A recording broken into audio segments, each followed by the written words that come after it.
اللہ تعالیٰ رسول اللہ صلی اللہ علیہ وسلم کی امت سے ارشاد فرما رہا ہے کہ اب دنیا میں بہترین وہ گروہ تم ہو، یعنی وہ گروہ جو پہلے انبیاء علیہ السلام کا گروہ تھا۔ اب انبیاء علیہ السلام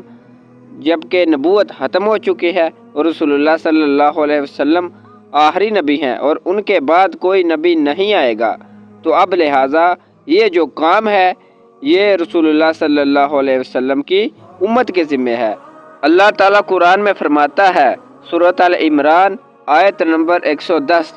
اللہ تعالیٰ فرماتا ہے اب دنیا میں وہ بہترین گروہ تم ہو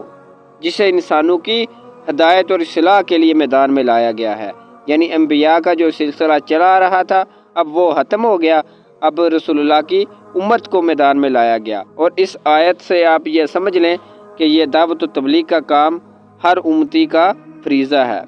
اللہ تعالیٰ فرماتا ہے تم نیکی کا حکم دیتے ہو اور بدی سے روکتے ہو اور اللہ پر ایمان رکھتے ہو۔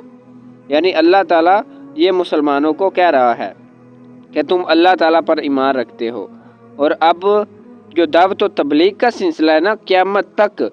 یہ جو ذمہ داری ہے یہ امت محمدی صلی اللہ علیہ وسلم کی ہے، کیونکہ اب انبیاء علیہ السلام دنیا میں جو آ رہے تھے ان کا سلسلہ تو ختم ہو گیا، اب نبوت ختم ہو چکی، اب اس دنیا میں قیامت تک نبی کوئی نیا دین نہیں آئے گا، تو لہٰذا اس لیے اب یہ جو ذمہ داری ہے اللہ تعالیٰ نے رسول اللہ صلی اللہ علیہ وسلم کی امت کے ذمہ کی ہے۔ تو اس آیت سے ہمیں یہ سمجھ لینا چاہیے کہ دعوت و تبلیغ کا کام ہمارا فریضہ ہے، اس امت کی ذمہ داری ہے۔ جس طرح رسول اللہ صلی اللہ علیہ وسلم کی ایک حدیث مبارک ہے